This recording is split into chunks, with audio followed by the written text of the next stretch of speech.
Hello everyone, welcome back to the Analyst by Vajiram and Ravi, dated 3rd May 2026. Today again we will be discussing some important topics that has appeared in today's The Hindu and the Indian Express newspapers, which are relevant for your examination. In the initial two topics, we have included two mains practice questions, which will be useful for your upcoming mains examination. In the analysis section, in our first topic, we will look into various aspects of the insurance sector in India, particularly in the backdrop of the recent changes that are done with regard to the FDI that is allowed in the insurance sector. After that, in our second topic, we will look into various dimensions of the gig economy.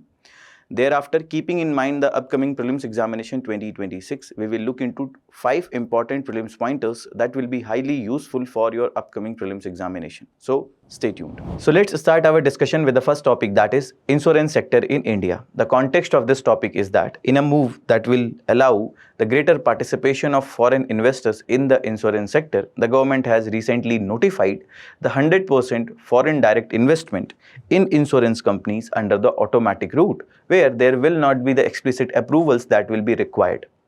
And this is a topic that is related to syllabus of your GS paper 3, mobilization of resources, growth and development, capital market.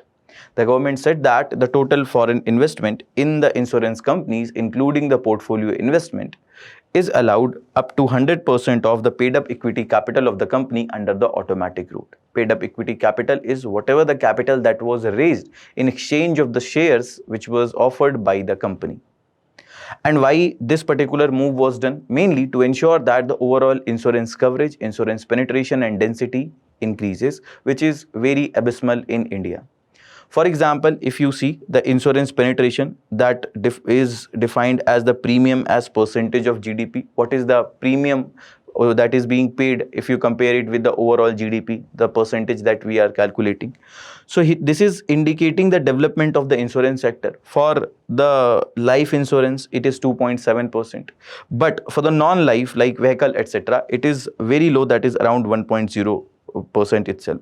So the insurance penetration cumulative of life and non-life is 3.7%, which is way less as compared to the global average, which is above 7%. Similarly, the insurance density that is defined as the per capita premium, that is what is the per person payment that is being done for the insurance premium, and this actually reflects the average spending per person, that each individual how much amount they are spending for payment of the insurance premium. That is also very low. In India it is around $97 itself, that is way less as compared to other global countries. So when the 100% FDI will be allowed in the automatic route, it will improve the overall investment. There will be better insurance offers that will be made to the individuals, and then subsequently we can improve the overall insurance coverage. Earlier, the FDI cap was 74% since 2021. That was the change that happened in 2021. But there are conditions that whatever the foreign investments that are coming, they must comply with the Foreign Exchange Management Act, foreign exchange management rules, plus whatever the RBI pricing norms are there. There are explicit IRDAI, Insurance Regulatory Development Authority of India regulations. Although the FDI is allowed under automatic route, but yes, there will be the regulations by the IRDAI, only then their investment will be possible. Also, the domestic control that resident Indian is should be there in the key management positions as the MD, CEO or the chairperson. So that also ensures that at least some of the local persons, Indians, resident Indians are involved in the decision making process of the company. It should not be the case that any foreign investment is coming and they should overtake the company. And the coverage, that 100% FDI limit, that applies to the insurance companies as well as intermediaries which are helping in facilitation of the insurance. They are the entities that are helping so that people can get the insurance. And this is already 100% FDI since 2020. Under the insurance intermediaries, 100% FDI was already allowed since 2020 itself. The exceptions for this 100% coverage is that the LIC, there it will be still continued under a separate law itself. 100% FDI is not allowed under in the Life Insurance Corporation of India, and only the 20% limit which was earlier with regard to the FDI limit, that will still be continuing for the LIC. And for the investors from China, mainly the China investors from China, they 100% will be the maximum limit, the stakes that the people from China and Hong Kong, the investors from China and Hong Kong, maximum they can have 10% stake in any one company. The major objective is itself to boost the investment plus the competition, because if more and more investment will come in the different companies, there will be competition, and subsequently they may offer better services, they may offer better insurance plans to the people, and that can subsequently improve the overall insurance coverage. If you see the insurance sector in India, it is the 10th largest insurance market globally, and 1.8% around is the share of the global insurance market as per the report of the IRDAI, and among the fastest growing major markets for the insurance, because we still have a long road even to cover the insurance effectively and properly, and the compoundable annual growth rate is around 6 to 7% that is expected. And also we have created a vision of insurance for all by 2047, that is also the target that we have made to become a developed country or Viksit Bharat by 2047. So there is this insurance for all that has been made a target, that we will be providing insurance to everyone by 2047. In India, as of the date of 2025, around 330 to 350 billion dollar is the market size of the India's insurance sector. And with the rising income levels, with the rising climate change, where more cases of health deterioration happening, more cases of sickness, disease burdens are increasing, pandemic has further showed to the world why the insurance is important. With the more mechanization, more number of vehicles on the road, accidents are increasing. That further brings us to the point why insurance is important. So the strong expansion in India is majorly driven by rising income levels, the financial inclusion of the person, and also to the digital insurance ecosystem. Then if you see that investment and policy framework which has changed, the liberalized regulatory regime under the Insurance Regulatory and Development Authority of India, there has been also increased role in the infrastructure financing, long-term capital formation. The market composition of the insurance sector, that LIC, this is dominated by the LIC itself, 57 to 60% of the market share, and it is showing a declining trend. Then for non-life and general insurance, private sector dominant, and this is expanding. Health insurance, fastest growing segment, as already discussed, that when the disease burden is increasing, plus the cost of medication, cost of hospitalization is increasing, and that is also the reason why people are opting for the health insurance. Then if you see the challenges in India's insurance market, in India's insurance sector, the affordability issue, that is one of the major concern, that some of the people believes, they have a perception that premium is very high, and it is in a way creating a burden on their pocket, and that is directly impacting the overall disposable income that the person will be having. That will also be impacting directly the savings that person will have. They don't see this with a lens of long-term projections, that what if there is any untoward incident that may happen. And this insurance is the word that we have taken from a Latin word with the name securus, that means safety or security. So whatever the insurance that is taken, that is mainly for the purpose of any contingency that might happen in future, to provide safety, to provide a cushion against any accident or any other contingency that may happen in the future. So people have a perception that this insurance premium that are going, that is completely a waste of time, waste of money, that is not going to serve any purposes. And to ensure that these premiums remains affordable, recently the GST 2.0 reforms were done, and under that itself the insurance premium are now kept under the nil category. There is 0% GST that is levied on the insurance, whatever the insurance premiums that are being given. The low penetration, that is indicating the under insurance and untapped potential, that still we have seen that the whatever the insurance coverage we are witnessing, there is still a huge population, there is a huge area which is still unserved or underserved. That is further bringing us to the point that why government is allowing the foreign investment, because when there is a huge potential, it is also an attractive market for the foreign investors, and that is the reason they will be motivated to invest more in the insurance sector, because we have a huge potential, we have untapped potential. Also distribution gaps are there. For example, we have the weak reach in the rural and semi-urban areas, we have the poor availability of the insurance agents, we have the poor availability of the insurance intermediaries increase their branches in the rural and semi-urban areas. That further creates the problem, and because of which the insurance sector is not able to develop in a way that it should. Also, 65% of population, which is around 90 plus crore in the rural areas, but only around 8 to 10% have the life insurance coverage. And that is the reason whenever there is an accidental deaths that happen, the whole family faces hardships, especially the economic hardship. And that is the reason the life insurance is one of the important component, one of the important part that helps a particular person in ensuring that even after they lost the life, even the dependents, even the family members can have at least the basic needs getting fulfilled with the help of the insurance claim that will be processed, the insurance claim that will be provided to that person. The lack of product customization, for example, standardized products, they are not aligned with the diverse need. It also reduces the attractiveness, especially in the health insurance. That is again one of the major challenge. Then the fraud and risk assessment issues, for example, the rising fraudulent claims, that there are certain fake claims that are being made for the insurance, and this has been mainly reported in the fake hospital bills, etc. Also, recently in Western Uttar Pradesh, there is an IPS officer with the name Anukriti Sharma. She exposed one of the nexus that was continuously doing the fraudulent claims with regard to the insurance. The inefficient underwriting that leads to higher cost and the leakages, the claims which are not being dispersed properly, and that is the reason there are a lot of disputes and litigation that keeps on happening. Digitization challenges, digitalization challenges, for example, increased exposure to cybersecurity threats, that people are getting fake calls with regard to the payment of the insurance premiums. People are getting certain nefarious emails, etc. Their claims are not being processed properly.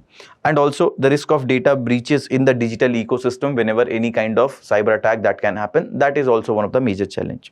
Then the low financial literacy, that people don't have the complete awareness about the insurance, about the payment, timely payment of the insurance premiums. They don't read the document of the insurance properly, that what are the terms and conditions, and then subsequently at the time when accident or any contingency happens, when claims are not made properly, the claims are not processed, then that creates the problem with regard to the insurance holders, insurance policy holders. So that is the reason there is need for awareness generation. There is need to ensure that we understand our policy effectively, we understand all the terms and conditions related to the insurance.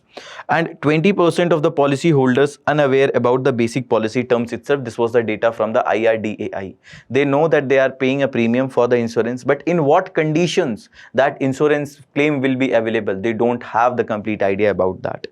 Recently, government has taken various measures to increase the insurance coverage. What we have seen, the 100% FDI that is allowed in the insurance sector. Then 100% FDI is also allowed in the insurance intermediaries from last few years. Government has made a target that they will be providing insurance coverage to all by 2047, and that is a kind of policy vision. So the major feature is that it is providing the universal insurance coverage, focuses on affordability, accessibility, and the digitalization. Sabka Bima, Sabki Raksha Bill, that is a kind of legislative reform that is coming. That is again proposing 100% FDI. It is boosting the investment competition as well as penetration. Then Pradhan Mantri Suraksha Bima Yojana, a kind of accident insurance, that 2 lakh accident cover. The premiums are very low, so that even the poor people having the low income can also afford this.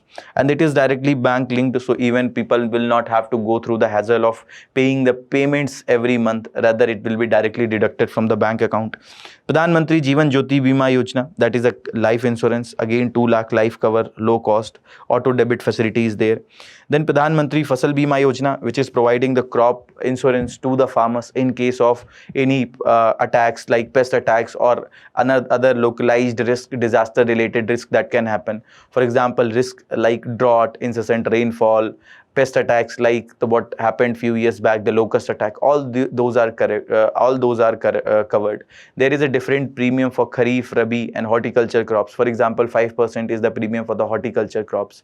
Then there is no cap or there is no limit, the maximum amount that can be claimed under the Pradhan Mantri Fasal Bima Yojana.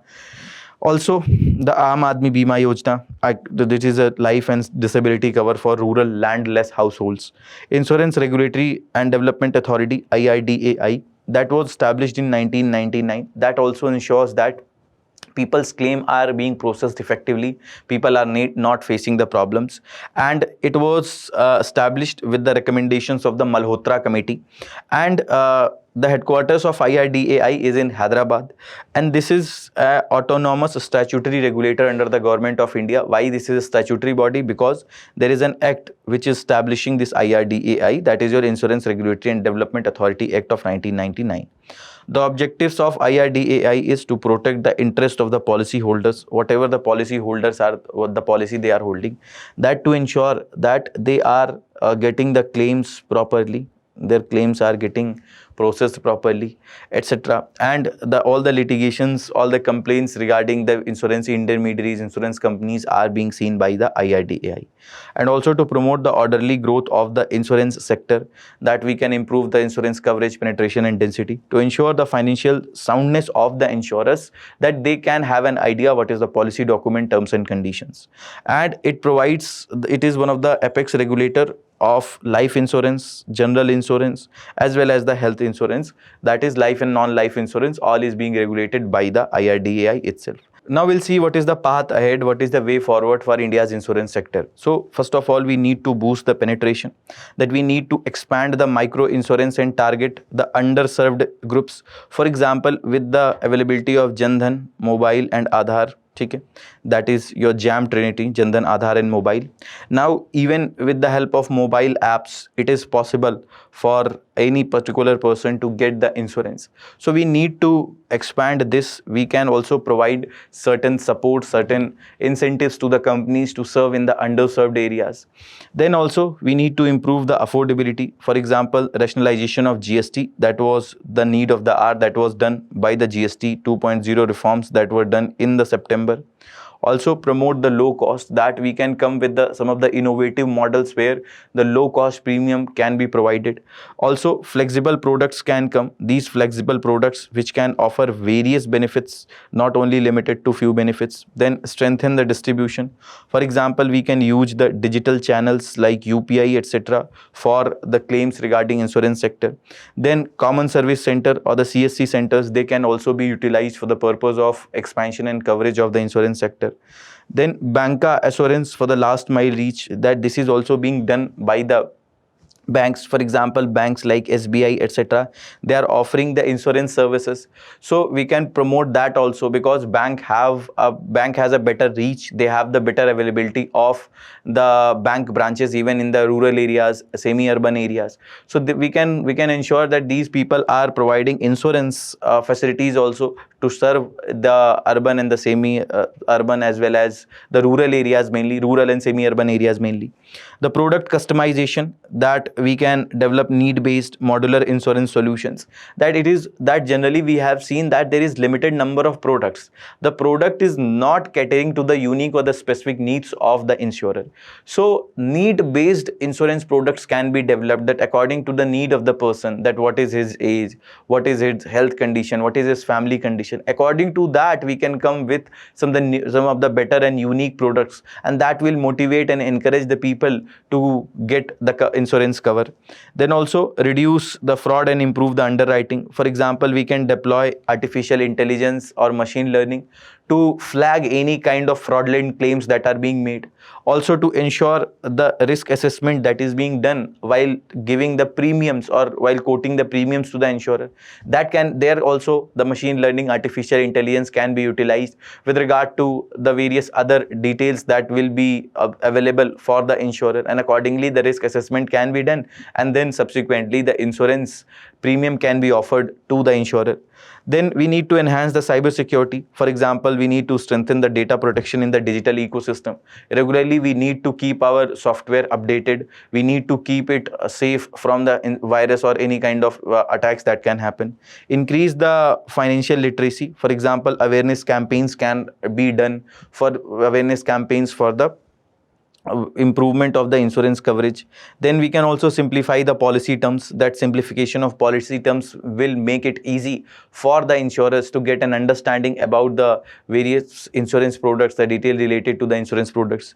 The regulatory support, that we can enable the innovation under the IRDAI. So this innovation with the better support, with the better innovation support that will be provided from the IRDAI, will be motivating the insurance companies to come with the better and unique products to serve the needs of the people.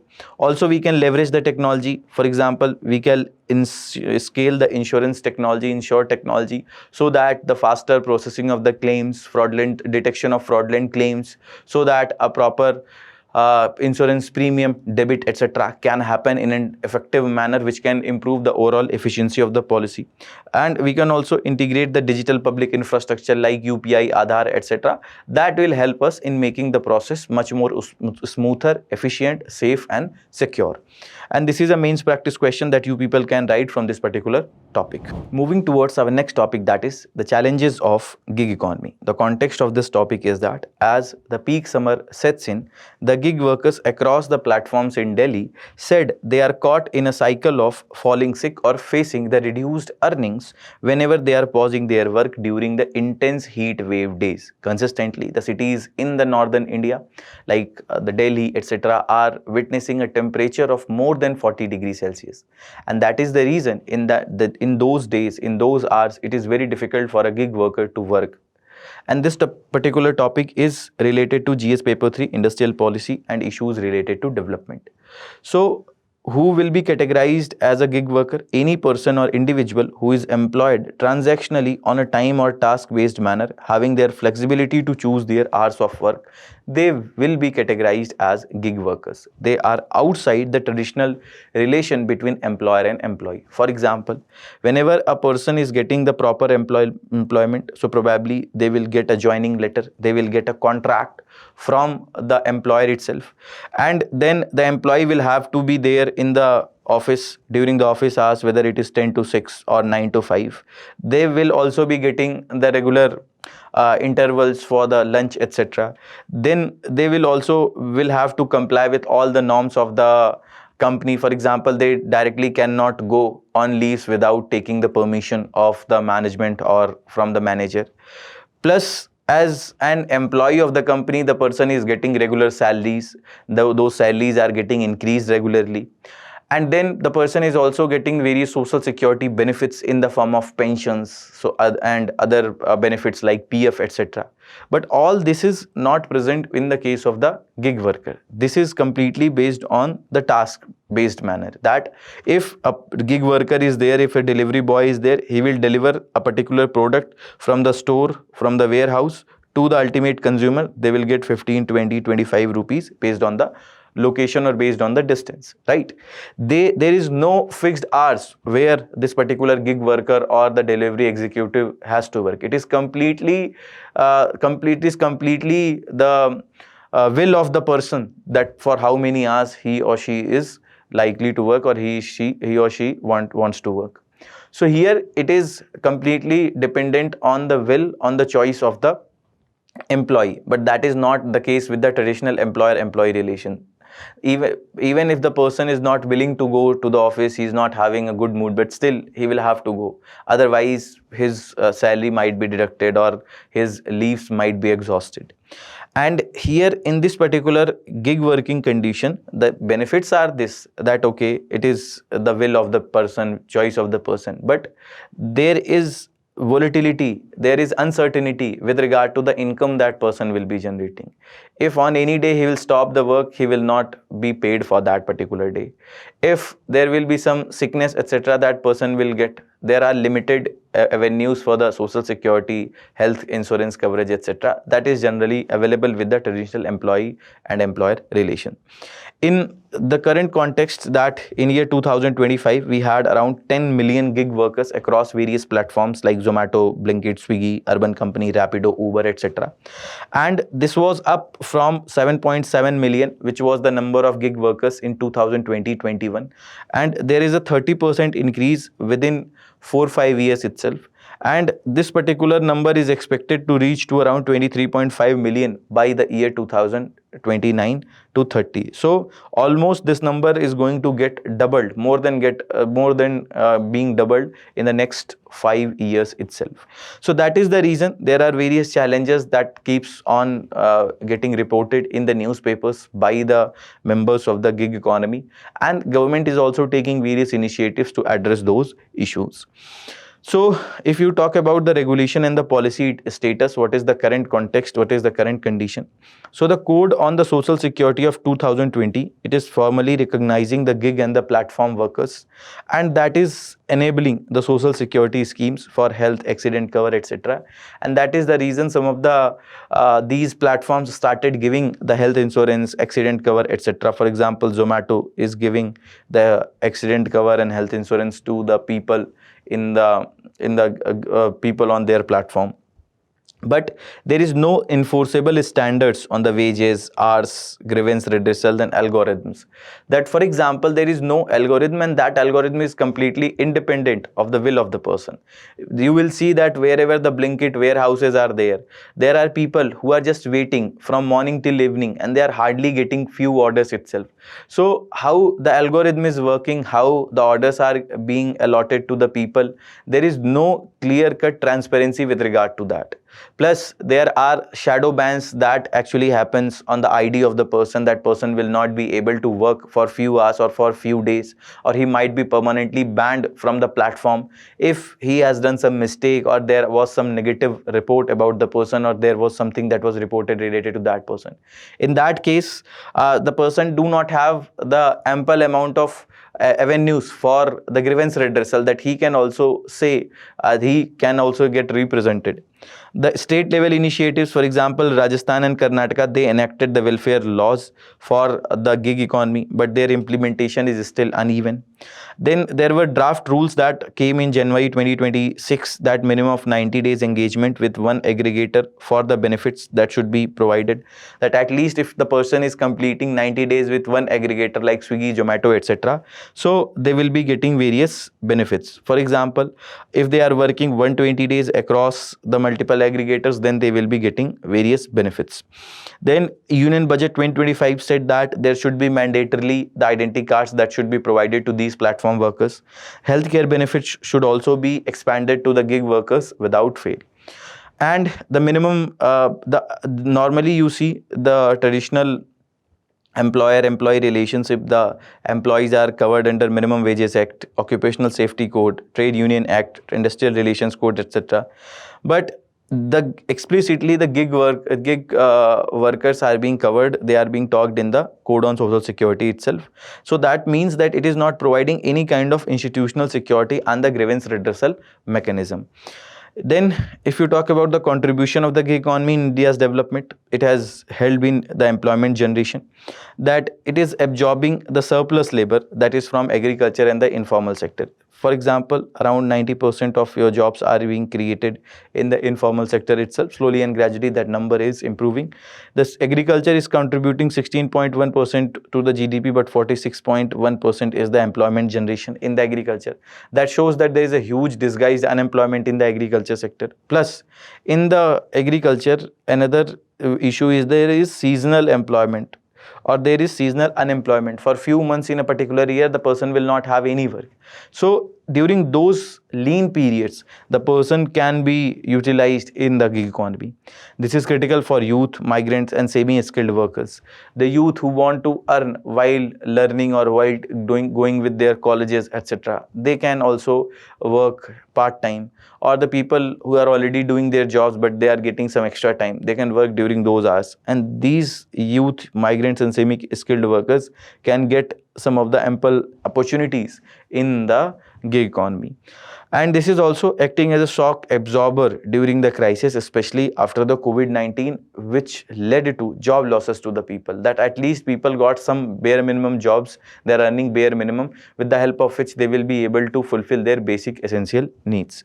The service sector and the GDP growth, for example, service sector is contributing around 15% to our GDP.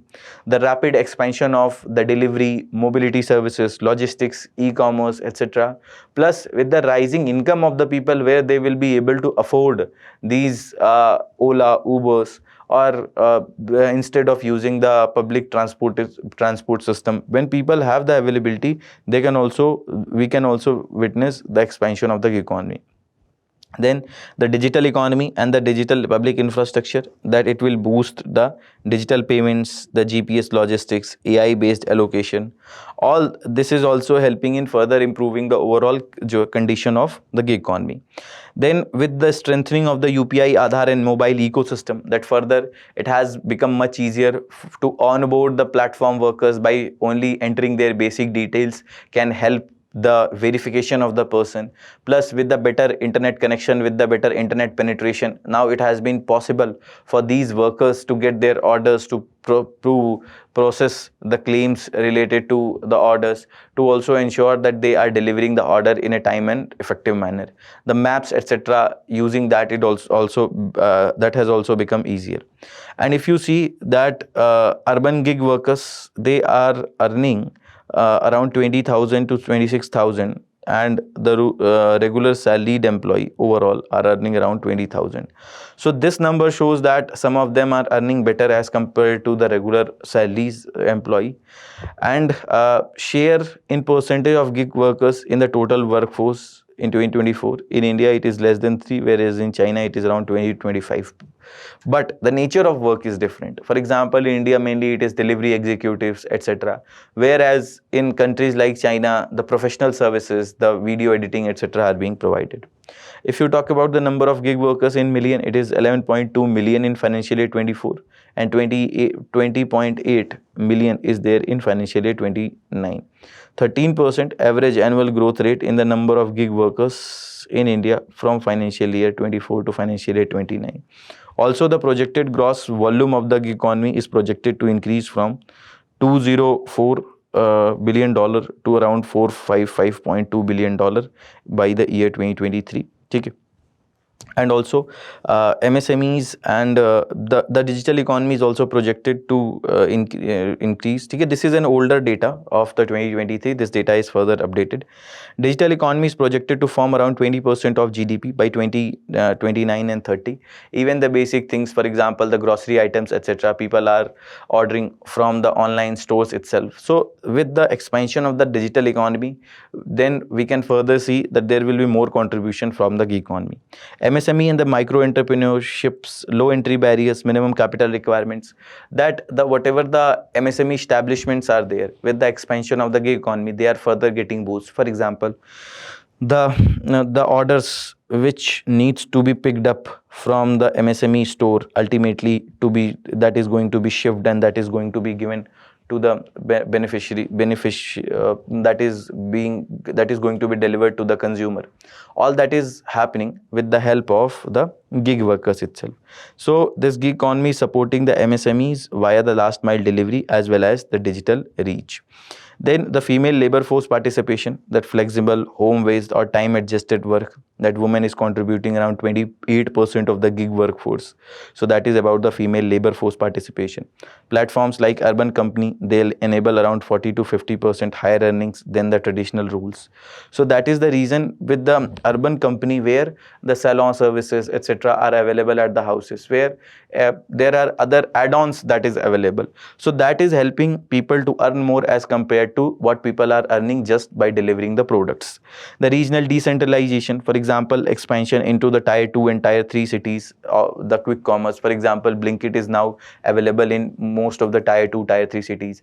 The delivery is possible in most of the cities itself, except some remote areas. So with the expansion of the quick commerce, e-commerce, etc., there has been further potential and further availability of the avenues for the gig workers. Then in the quick commerce market, that is around 64,000 crore in 25-26. With the expansion of this, around 20 lakh new gig jobs are expected to be created by 2026. For example, in the festive season of 2025, 120% surge was witnessed in the orders that were being received by the Blinkit, Zepto, etc. So with the further expansion that we will witness in future, then probably more jobs are going to be created by the gig economy. The gig economy as such is not a problem, but lack of proper support mechanism, lack of proper oversight mechanism, lack of proper social security, lack of proper grievance redressal for the gig workers is one of the concerns that needs to be looked. Then formalization bridge, for example, digital tracking of income, skill, work history, that is enabling the targeted welfare design, that who are the people who need the welfare and support from the government. E-Shram portal, which has been created, and under that 31.2 crore workers were registered in December 2025. Then 20.06 lakh members were added in May 2025 in by the EPFO. So with this, there are further formalizations that we are witnessing. Then this is the data that average salary of the gig workers are lower than the regular urban male worker. So the survey that was done, that showed that the mean salary of the gig workers in the country is around 18,611, whereas a salaried urban male is earning somewhere between 21,500 and 22,800 in financial year 22 on an average. So things has improved till from this financial year 22, but still it is not that good as compared to other workers. Then if you talk about the major challenges in the gig economies, first of all, the income instability that is being witnessed. The earnings fluctuate with the demand and the platform policies. The long hours are there, low net income. There was a prisoner of wheels report that came that said that the 55% of these gig workers are working for 10 to 12 hours a day. 20% of them are working around 12 to 14 hours a day to ensure that they have the sufficient earning for the day as well as for the month. 1/3 of them earn less than 10,000 per month post the expenses.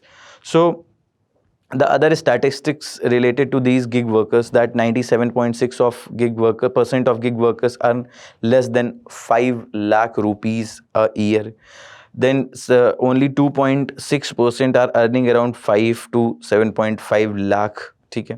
How much time they are working? 85% of gig workers are putting more than 8 hours a day. 21% work around 12 hours daily. Okay. And there was another data that earnings has more or less remained stagnated. Payouts by the platform Swiggy, Zomato have decreased. Even earlier they were getting high payment from the Blinkit orders, which is one of the subsidiary of the Zomato itself. And earlier they were getting paid 25-30 rupees per order for the Blinkit, and that was reduced to 15 rupees only, and even that was done without consultation of the workers, without consulting the platforms. Without consulting the platform workers, means Zomato or Blinkit didn't consult at all with the gig workers or the delivery executives. Earlier it was 35 rupees per order, now it is around 10 to 15 rupees per order. The delivery radius also increased from 4 kilometer to 8 to 10 kilometer, that is leading to higher fuel costs. That is also creating a burden for the people to get the proper maintenance of their vehicles. Then occupational safety and health risk, for example, 10-minute delivery pressures, that is unnecessarily creating cases of the accidents, burnout, etc. to the people, and that is directly impacting overall their physical and the mental health. 99% report physical and mental health issues. There is no compensation if the accident occurs during the off-duty time. They will not be provided with any compensation. For example, let's suppose if they have switched off their app, or they are not now available on the app, and now if they are going home and there is an accident that will happen, so that the people will not be covered under that. Then weak legal protection, for example, they treated as independent contractors, not employees. Minimum wages are there, work hour limits are there, grievance system absent is there. So we do not have the proper mechanism with the help of which we can ensure that we can provide the proper safety and security to these gig workers. 82% of them are remaining informal despite the legal recognition that was provided by the Code on Social Security. Then the algorithm management and the opacity that we were discussing, that how the app and the platform is working, what is the algorithm on which they are following, that is completely completely opaque. The workers don't have any idea at all. So the pay that will be provided to the people on the deliveries, the ratings that will be given to them, the incentives that will be provided to them, that is completely decided by the opaque algorithm without any consideration about how the algorithm functions. These particular executives and platform workers face further stress, anxiety, leading to the compromise on their overall physical and mental health. No explanation or appeal for the penalties or the deactivation. For example, there can be shadow bans, the limited bans that can be applicable on their IDs, or there can be deactivation of their account that can be done, or there can be certain penalties that can be levied on them. So there is no explanation or appeal for the penalties or the deactivation that happens, and that actually leads to algorithmic anxiety and arbitrary exclusions, that people feel and they feel that anxiety, that why algorithm is working like this. Gender and social inequalities, for example, 30% gender gap in gig workers as per the World Economic Forum. 30% gender wage gap, that females are generally paid low as compared to male members in the gig economy also. So that shows the discrimination that is happening against them. Then women are facing the safety concerns, lower mobility and limited growth with regard to the overall working conditions that the workers are subjected to. It is not completely safe for the women, and they face several cases of violence, then other cases of exploitation, etc. Then caste and class silently are shaping access to better paid gigs. So there has been various allegations that some of the people belonging to the specific caste are getting favorable outcomes, they are getting favor in the companies and overall working conditions. Then if you see the state initiatives for the gig workers welfare, the Rajasthan, which came with the pioneer gig worker law. So Rajasthan platform based gig workers registration and welfare act 2023, that is the first state level law in the India specifically for the gig and platform workers, that is mandating the registration, unique ID, the welfare board that will be established to look up to overall issues of the gig workers, the social security fund that will be created. There will be a welfare cess that will be around 1 to 2% of the overall platform transactions that will happen, and this will fund the overall social security benefits. The board will be representing, the welfare board will be representing the workers, aggregators, government and civil society. Then Karnataka platform based gig workers law and welfare framework that came for the Karnataka platform based gig worker social security welfare act 2025, that establishes the welfare board and fund for gig workers statewide, provides for registration of workers and the platforms, that is mandatory. Welfare funds are financed through the contribution by platforms, workers and government. Grievance redressal and transparency, for example, algorithmic decision, how that should be made, how that will be made, the transparency regarding that. Broad coverage beyond food delivery to ride sharing, logistics, etc. All that will be the major components of the Karnataka law. So what are the measures to strengthen the India's gig economy? We can notify and operationalize the health, accident and maternity as well as the pension schemes. We can come with the dedicated schemes for the gig workers, and most importantly, we need to address the implementational challenges, because we have a lot of schemes on paper, but the problem is that they are not being implemented effectively. So we need proper oversight mechanism. We need voices from the workers, because once they will demand these services, probably they will reach to them effectively. Then also we can activate the aggregator contributions. That contributions can come from these aggregators or platforms like Zomato, Swiggy, etc. That can be also utilized for providing various social security and welfare to these platform workers. Then we can also use the eShram portal, which have all the data related to unorganized workers. Plus the Aadhaar data, Aadhaar can also be used for portability across the states and the platforms, and also to ensure that the ultimate benefits are reaching to the people without any corruption and leakages. Then we can create a minimum pay floor, that earning should be based on time, distance and waiting time, and there should be clear algorithm that will be deciding factor. For example, earlier when these caps etc were not there, government was deciding, they were also clearly telling that what should be the fare for the auto, for example, what will be the fare for initial 1 kilometer, then subsequently for what will be the for the next kilometers, and they were notifying it by consulting it with the auto unions and everyone.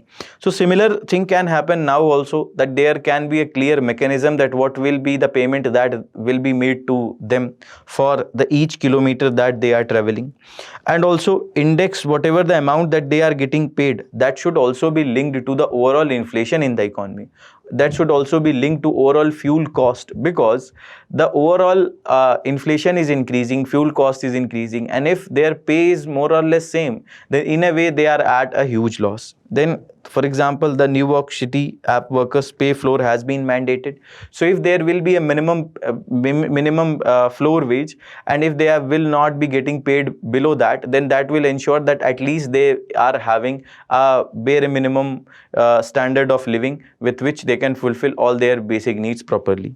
Then due process before deactivation, that their ID deactivation, termination, or shadow bans that can happen to their IDs, they should be done with the due process. First of all, the notices can be given to them. Then subsequently, there can be written reasons that should be communicated to them, that can be communicated to them via mail, via WhatsApp or other means. And they should also have some kind of right to appeal, that whatever the decisions that are being made by the first authority, at least some appeal mechanism should be there where they can appeal, and then subsequently they can also get some redressal towards for their grievances. And this will prevent the log out unemployment, the unemployment that is being caused because person is logged out from the system. Because even if the person is willing to work, but if they are not able to log into their platform, log into their app, they will not be able to work. Then algorithmic management and transparency. For example, we should have the clear terms and conditions, rules and regulations for how the algorithm will work, how the algorithm will perform. Then gender and social inequalities. For this, we need to provide the incentives, dedicated schemes can be there. This can actually help us in addressing the gender and the social inequalities. There can be support incentives that can be provided to the platforms, to the aggregators whenever they are onboarding the female workers.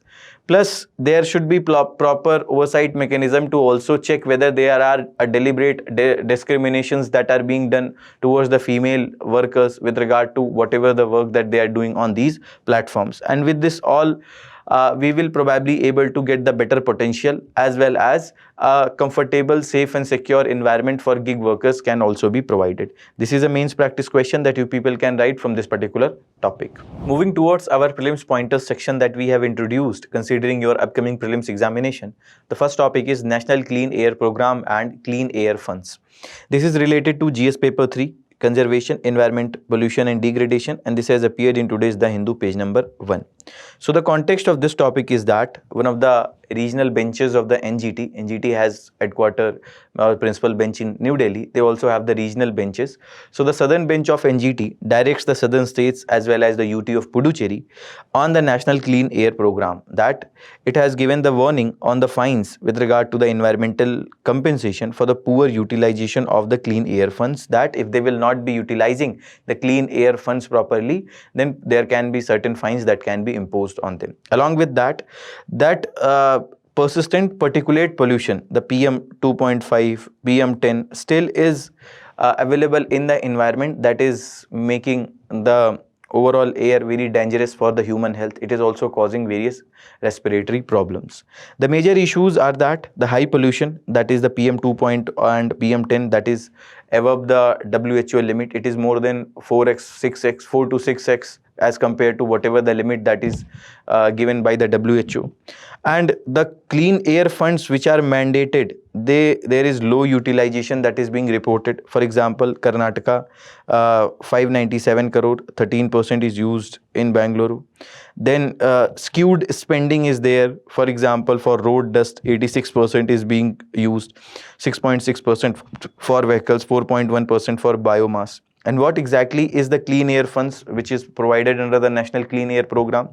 These are the financial resources that are allocated to control and reduce the air pollution, mainly under this National Clean Air Program. This National Clean Air Program was launched in January 2019 by the Ministry of Environment, Forest and Climate Change. And this is one of the long-term national level strategy to combat the air pollution slowly and gradually. What are the changes that can bring the cleaner air to us? The objective is the prevention, control and abatement of air pollution, and also to achieve the national ambient air quality standards with regard to the good quality of air. The base year with which we will be comparing and with which we will be getting an idea whether we have achieved the cleaner air or not, the base year is 2017-18. The initial target was around 20 to 30% reduction in PM10 by 24-25.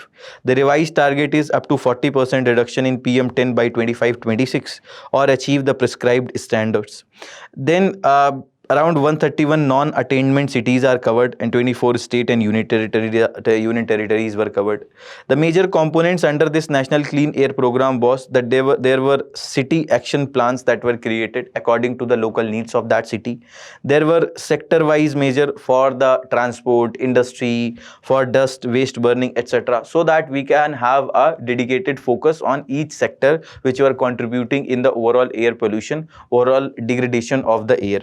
Monitoring network, for example, expansion of air quality monitoring stations. Institutional mechanism, for example, multi-level coordination between the center, state and urban local bodies can happen. A PRAN portal can be developed that will be tracking the progress and fund utilization. And this is the first pan-India air pollution framework which is promoting cooperative federalism, and it is also encouraging the scientific and data-based governance. Now, the funding that was coming here, that was also under for the clean air funds. The major source of funds was the central assistance. The central government was helping, it was providing the grants for the National Clean Air Program, and that has to be used by the states. But the major share is also coming via the 15th Finance Commission grants. That 15th Finance Commission mandated that there can be grants that can be given to the state for the improvement of the air quality in the cities. But whatever the city action plans were there, they need to be implemented in non-attainment cities, and these funds will be utilized for controlling the dust, for example, road sweeping, paving, etc. Waste management will be done. For example, we will be curbing the open burning, etc. at the big these waste sites that are there. Traffic management will be done. Industrial emission control will be done. Then monitoring infrastructure will also be created. That will also help us in having a clear idea that how we are moving towards the reduction in the overall air pollution and pollutants. The major feature is that there should be performance linked funding, that if the cities are showing the improvement in the air quality, then subsequently they will be getting the further funds. Then this National Green Tribunal, or NGT, which is a statutory body established under the National Green Tribunal Act of 2010, and it became operational in 2010. It is created for effective and expeditious disposal of environmental cases. The objective of NGT is that it will provide the specialized environmental justice, that whatever the concerns that are related to the environment are there, they will be getting its clear resolution. It will ensure the protection of environment, forest and natural resources. That will also help in proper implementation of directive principle of state policy, or DPSPs. You people tell me in the comment box that which is the DPSP that talks about the conservation of forest, environment, etc. Then also it enforces the legal rights relating to the environment. The composition of NGT is that there are judicial members which are serving, retired judges, etc. There are expert members who are the environment specialists. Then it is headed by a chairperson, that is usually the retired Supreme Court judge who is heading the NGT. They have the principal bench in New Delhi. They also have the regional benches in Bhopal, Pune, Kolkata and Chennai. And appeals against the orders that are passed by the NGT directly lie with the Supreme Court of India, but they must be filed within the 90 days. Then they are handling the cases related to the environmental laws like Water Act, Air Act, Environment Protection Act, Forest Conservation Act, Biological Diversity Act, etc. And they are not bound by the Civil Procedure Court code of 1908. Rather, they are mainly following the principle of natural justice.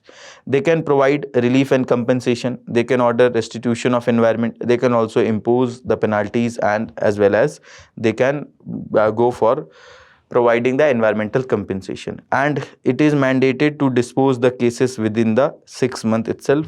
So they are mainly focusing towards the sustainable development, and they are also following the principle like precautionary principle, polluters pay principle, that the person who is polluting the environment must also bear the liability of payment for the pollution. And it provides the fast track environmental justice, reduces the burden on the traditional courts. Plus it also strengthens the environmental governance in India, because a lot of specialist members etc., they are part of the NGT, so probably we can have a better governance. Our next topic is inverted duty structure. This is related to GS paper 3, trade, growth and development, and this has appeared in today's The Hindu, page number 10. So what is the inverted duty structure? It is a kind of structure where the tax on the inputs is higher than the tax that will be applicable on the outputs under the GST regime. So this is a situation where the raw materials are being taxed higher as compared to finished products. For example, the raw materials that are being used in the fertilizers, they are being generally taxed at a higher rate as compared to the finished fertilizer, where the tax is generally lower. Or in the case of the textile, where man-made fiber is taxed at 18%, but the fabric that will be ultimately made by using those fibers will be taxed just by 5% itself. Similarly, this has been the case with the solar panels and other sectors like chemicals, plastics, etc. So the problem it is creating, that it will create the problem for the input tax credit claims. What is the input tax credit? This is the credit on the tax that is paid on inputs, which can be used to reduce the overall tax liability on the outputs. For example, let's suppose the raw materials that was supplied was of 200 rupees, and then there was 10% tax that was levied. That means 20 rupees tax is paid in this first case, and this is being paid by the person who is buying these raw materials. Then subsequently, the person who bought the raw material, they are processing this particular product, and then they are ultimately selling this product at 400 rupees. And let's suppose again the tax is 10%. So effectively this person must pay 40 rupees. But the 20 rupees tax was already paid on the inputs itself, which is also in this 400 rupees, and that is also in this 40 rupees that is coming as the tax liability. So person will be paying 40 rupees in the first instance, but he can claim the 20 rupees back. That is the input tax credit. That is the tax that was already paid on the inputs. So effectively the person's tax liability will only come to 20 rupees. Why? Because from this 40 rupees, 20 rupees tax was already paid, and this person, after filing the ITC, has claimed 20 rupees that he will be getting back from the government. So effective tax that will be paid by this processor who is taking the raw materials, who has already bought the raw materials 200 rupees and already paid 20 rupees as the tax on the inputs, will be claiming the input tax credit, and subsequently his overall income tax liability, tax liability, not income tax, overall tax liability will come at only 20 rupees. But what if the purchase or the inputs were taxed at 18% and processing is done, and then sales or the final goods are being taxed at 5%? It will be difficult for a person to claim the ITC. Why? Because he is paying very less amount in the final product, and the claim that has to be made, that is very high. So that is the reason the input tax gets accumulated, and whenever there is delay in disbursing that payment of input tax credit to the ultimate companies who are liable to get their money, or who are the genuine beneficiaries of getting the input tax credit, that creates problems for them. And that is what is written, that there are various MSMEs, micro, small and medium enterprises in the pharma industries who are hit by the inverted duty. And why they are hit by the inverted duty? Because there has been accumulation of input tax credit, there has been delay in the disbursement of the overall input tax credit that has been accumulated, because there was too much of tax that they have already paid on the inputs. There was a higher tax that they have paid on the inputs. Comparatively, there is a lower tax that they are paying on the outputs. Then our next topic is Apnoea test for brain death. This is related to GS paper 2 health, and this is related to GS paper 3 IT and computers, and this has appeared in today's The Hindu, page number 9. So the context of this topic is that the Supreme Court of India has agreed to hear a petition that is challenging the Apnoea test as well as effectiveness of this particular test that is being used to determine whether the person is brain dead or not.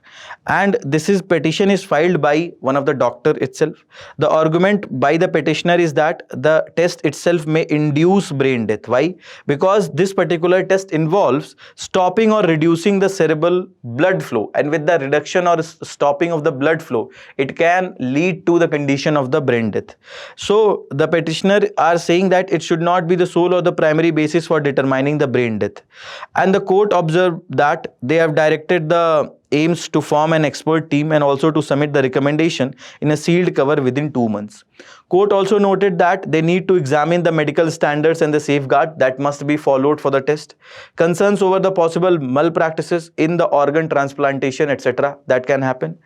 And the medical and legal concerns related to the test are that there are reports from the Kerala which highlighted the irregularities in the organ transplantation procedures, cases where patients in the critical conditions were declared brain dead prematurely.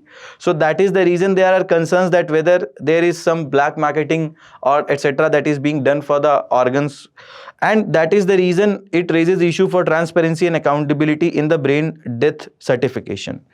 And if you talk about the scientific test, as per WHO, this particular test is only a confirmatory test. It should not be the sole criteria for the brain death condition.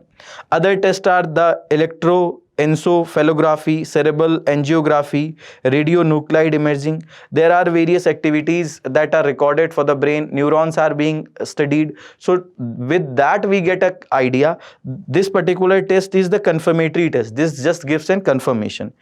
The issue is that whether this test alone is sufficient and same for declaring brain death, that is the debate.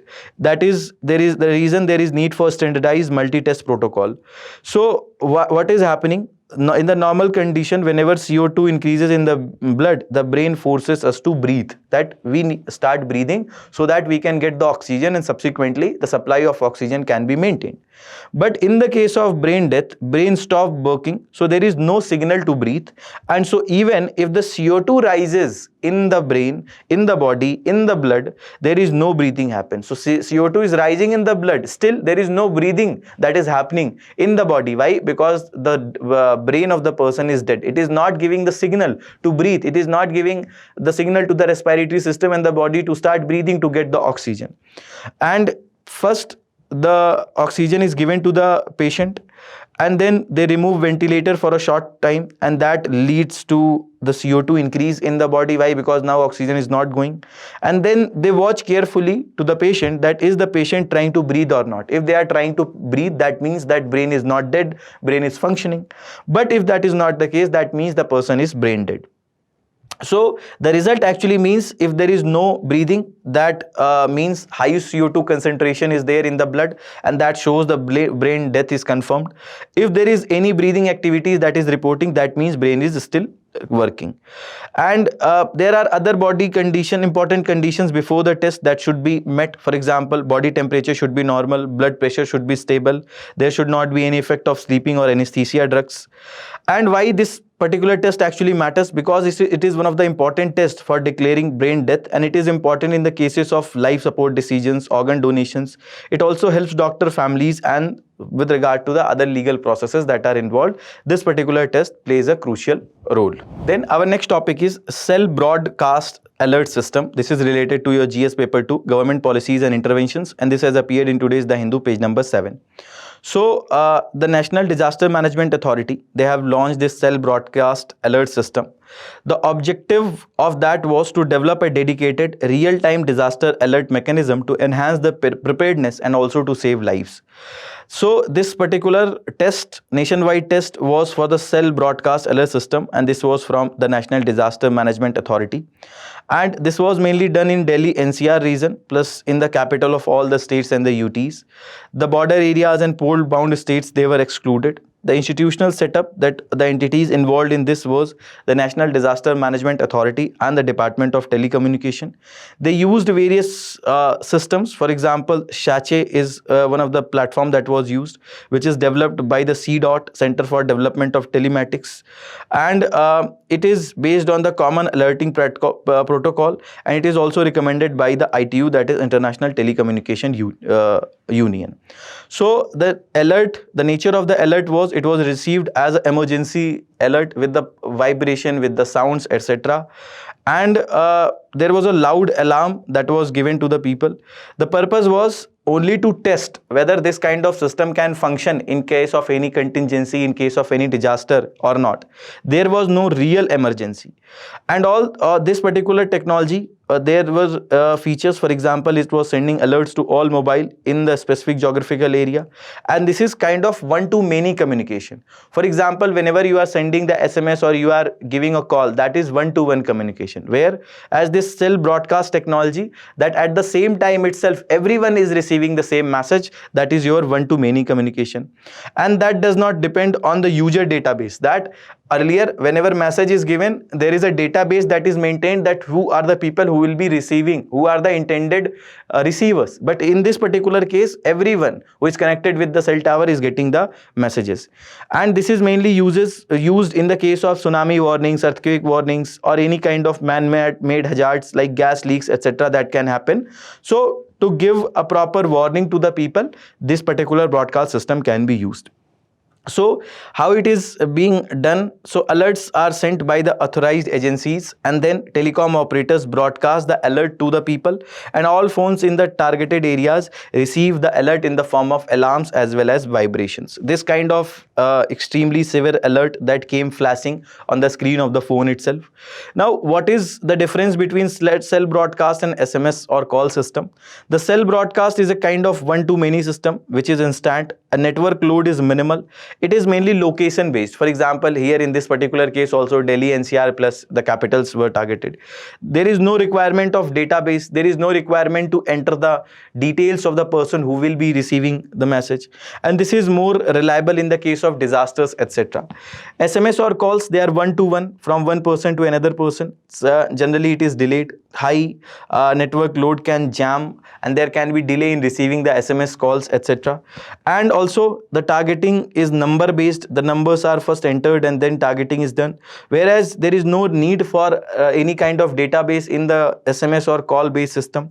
And the reliability is very low, especially during the congestions, that if the network is very busy, then it can delay in processing the information, or in ultimately there can be delay from the sender to the receiver, and then warnings cannot be very effective in this particular case. Our next topic is coffee crop, and the context is that there can be certain electric methods that can be used. For example, researchers said that the cyclic voltammetry can be used, where the electric currents are being used to test the strength and the overall quality of the coffee. And this particular topic is related to GS paper 3, major crops and cropping patterns, and this has appeared in today's The Hindu, page number 11.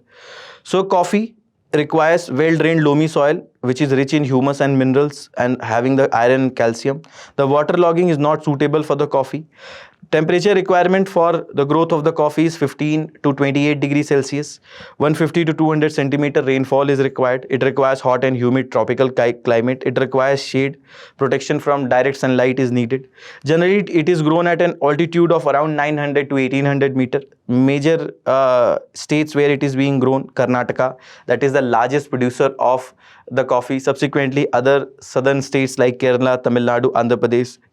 These are the major producers, and this is one of the most popular beverages of the world, grown in over 70 countries. It also supports millions of farmers and the local communities.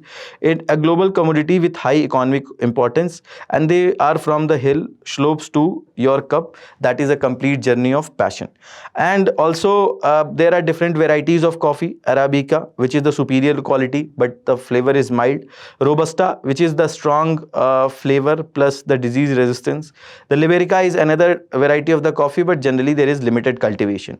In India, majorly it is the Arabica and Robusta that is cultivated. In Andhra Pradesh, there is another variety named Araku coffee variety. That was also mentioned by Honorable Prime Minister in his Man Ki Baat. And if you see, so in India, the coffee was introduced from Yemen by Baba Budan, and this is first grown in Baba Budan Hills itself. The Araku coffee that we were discussing, this is in the Araku Valley, which is in Eastern Ghats, and this is one of the Arabica coffee variety that is high in quality, mild flavor, and it is a kind of organic coffee that is grown without synthetic chemicals, and it is cultivated by several tribal farmers in the Andhra Pradesh. It is known for smooth, less bitter taste with fruity and chocolatey notes, and government is supporting for the growth of the Araku coffee variety. The Coffee Board of India is supporting the growth of Araku variety. Then the Girijan Cooperative Corporation, they are also supporting. GI tag was also given to Araku Valley Arabica coffee in 2019 to ensure that there is proper marketing as well as the commercial viability is there for this particular coffee. The Coffee Board of India headquarters is in Bangalore, Karnataka. It was established in 1942, and the governing act for the Coffee Board is Coffee Act of 1942. Similarly, there are other statutory boards. For example, Tea Board headquartered in Kolkata, Rubber Board headquartered in Kottayam, Kerala, Spices Board headquartered in Kochi, Kerala, and Tobacco Board is headquartered in Guntur, Andhra Pradesh. These all are statutory boards. They are established by an act of parliament, whereas the recently established boards like Turmeric Board, Makhana Board, they are non-statutory boards. They are not established by an act of the parliament. With this, we have came to the end of the discussion. Thank you very much. All the very best. Keep studying.